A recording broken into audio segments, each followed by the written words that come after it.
contrôle exactement la ville de Goma au moment où je suis en train de vous parler? Bonjour, bonsoir. Je vous salue de partout où vous me recevez, et vous tous qui m'écoutez, et vous tous qui êtes avec moi. Merci à votre amour que vous attachez à ce que nous sommes en train de fournir, de faire. C'est à cause de votre présence et par vous que nous sommes en train d'essayer de partager et de parler des choses par rapport à nos analyses. Alors, la question: qui contrôle la ville de Goma à l'heure où nous sommes en train de vous parler?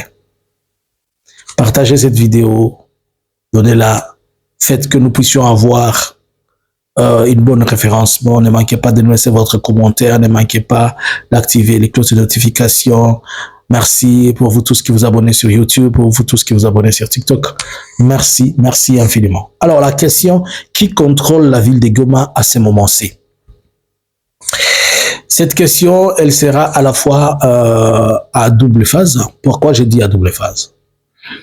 Nous avons suivi sur le Voix des Ondes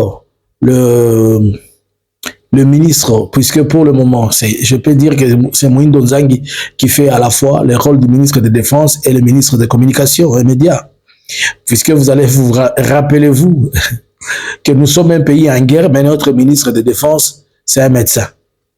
Est-ce que vous comprenez ça? C'est un infirmier. Notre ministre de Défense de la République démocratique du Congo, c'est un infirmier, c'est un médecin. En RDC, on prend un médecin pour en faire un ministre de Défense. Depuis que les hostilités, tout a commencé, est-ce que vous l'avez déjà senti? Vous avez écouté le ministre de Défense parler, puisqu'il ne connaît que les bistouris, les testoscopes, il ne connaît que les tensiomètres, et on lui demande de faire le tensiomètre des armes. Voilà les problèmes que nous avons. Alors, comme vous le savez, la journée, elle était trop mouvementée, puisque d'abord, le ministre de Développement Rural, Moïndo Nzangi, a fait connaître sur le Voix des médias et des ondes, il a parlé aussi sur Top Congo FM, en disant que le FRDC contrôlerait les 80% de la ville de Goma, selon lui, et que la radio, les stations de la radio n'étaient pas encore récupérées. Plus tard, nous avons suivi un communiqué, un flash de la radio Okapi qui dit que la station de la radio, elle est occupée par les FARDC. De l'autre côté, les M23 réclament, bien qu'ils n'ont pas fait encore de déclaration officielle, et cela veut dire que eux aussi, quelque part, ils sont en train de déclarer avoir la main mise, ou soit les 80, le 70% de la ville de Goma. Alors c'est pourquoi je vous dis qu'il sera difficile pour le moment que l'on dise qui exactement a la totalité, les contrôles de la ville de Goma. Certes, vous allez voir pendant que je suis en train de parler, il y a des images où il y a eu beaucoup de militaires qui se sont rendus à la base de la MONUSCO par les Uruguayens. Ils étaient en train de remettre les armes, remettre leurs uniformes, rester en tenue civile. Il y a d'autres qui fouillaient à gauche comme à droite. Mais plus tard dans la journée, le gouvernement rwandais va informer aux Nations Unies qu'un commando spécial du bataillon Guépard ou les Tigres, c'est les bataillons de Tigres, ils ont fait incursion à Gisenyi et ils étaient en train de tirer, puisqu'il y a eu beaucoup d'échanges de tirs, il y a eu beaucoup d'affrontements sur la frontière. Seulement, la guerre que l'on vit aujourd'hui, le M23 d'aujourd'hui, est différent peut-être du M23 de 2012. Et la guerre, elle est différente. Pourquoi? Puisque jadis, c'était plus les balles qui tuaient les gens, mais aujourd'hui, ce sont plus des éclats de bombes qui sont en train de tuer les gens, qui sont en train de blesser et tuer. Et là, c'est difficile puisqu'on ne saura pas contrôler de qui a tiré, puisqu'il y a une confusion dans la ville. Cela sous-entend, cela veut dire que la guerre s'est modernisée à un niveau où elle est plus en train d'utiliser les engins et les matériels ainsi que l'équipement sophistiqué. On s'attendait à ça puisque on disait que la M23 avait un équipement aussi de pointe, mais on vient de réaliser aussi que la RDC utilise aussi un équipement de pointe. Donc c'est ainsi que le preuve de force semble être équilibré ou bien semble être fort.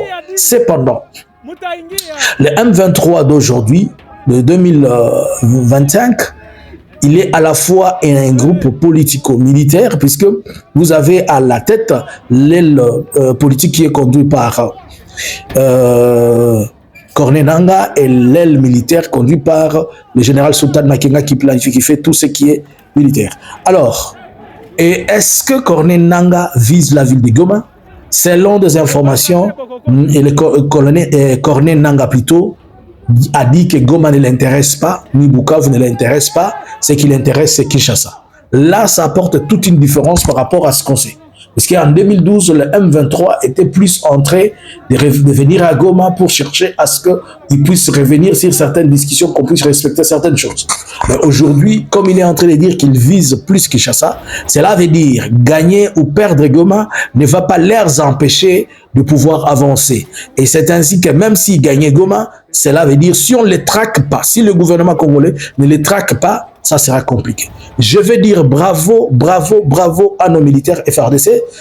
Excusez-moi, je fais l'analyse, mais excusez ma tendance, je suis quand même congolais. Bravo à nos frères, bravo aussi à nos militaires. Ils ont prouvé leur bravoure et leur force. Vous avez vu la détermination et l'engagement avec lesquels ils se sont battus toute la journée. Mais là, techniquement, ça pose un problème. Techniquement, ça pose un problème. Pourquoi je vous dis que ça pose un problème? Nous avons lu que, je lis un communiqué, que la MONUSCO était en train de négocier, donc ils étaient en train de négocier avec le M23 et la SADC, la SAMIR, pour que le M23 ne récupère pas le matériel de la FARDC au niveau de l'aéroport. Et jusque-là, je ne sais pas comment la négociation est finie, mais est-il qu'ils veulent qu'ils ne puissent pas récupérer comme ça a été en 2012, mais M23 refuse. Il veut prendre tout cet équipement. Alors, comment je vous dis que c'est compliqué à ce point-là? La dernière position, M23, elle est à Sake et à Minova. Et il n'y a pas dans cette zone-là, il n'y a pas un coin où la FARDC peut dire qu'elle peut être suffisamment assise. Dans le nord, ils n'ont pas de position à Valubero. Dans l'aile qui mène vers Bukavu, leur position, c'est au niveau de Bukavu. Est-ce que vous comprenez ce que je suis en train de vous dire? Donc, logiquement, même si les militaires qui sont là, FARDC, ils résistaient même pendant 3 jours, ils seront en cours de munitions. Et quand ils seront en cours de munitions, il y aura un problème de ravitaillement, puisqu'ils n'ont pas de base arrière. C'est pour moi, je trouve que la décision, bon, ce qu'ils ont fait, c'est salutaire, c'est patriotique, mais c'est à la fois suicidaire. Suicidaire puisque ils vont se battre, et à la longue, ils seront obligés de se remettre. Pourquoi? Pour question de ravitaillement, ils ont des blessés, ils ont besoin de munitions, ils ont besoin d'avoir un peu de manger et avoir un peu de repos.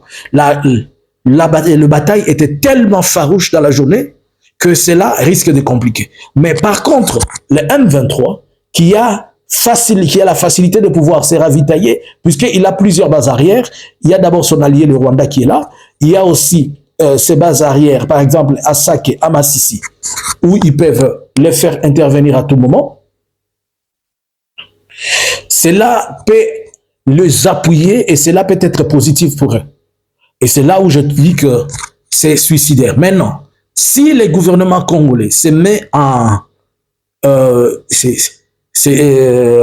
met ses moyens en marche, pour pouvoir venir les assister, ça va aussi être compliqué puisque l'aéroport, ils ne vont pas l'utiliser.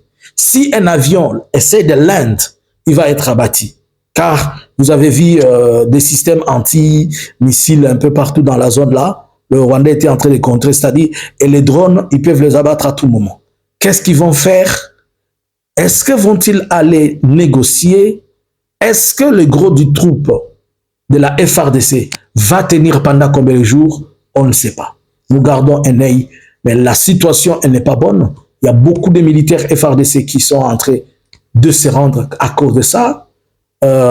Certes, ils sont vraiment vaillants et ils ont combattu, je l'ai toujours dit, que le jour où on va vraiment, vraiment prendre soin de ces militaires comme il faut, nous aurons une armée qui sera à la hauteur de faire échec à tout le monde.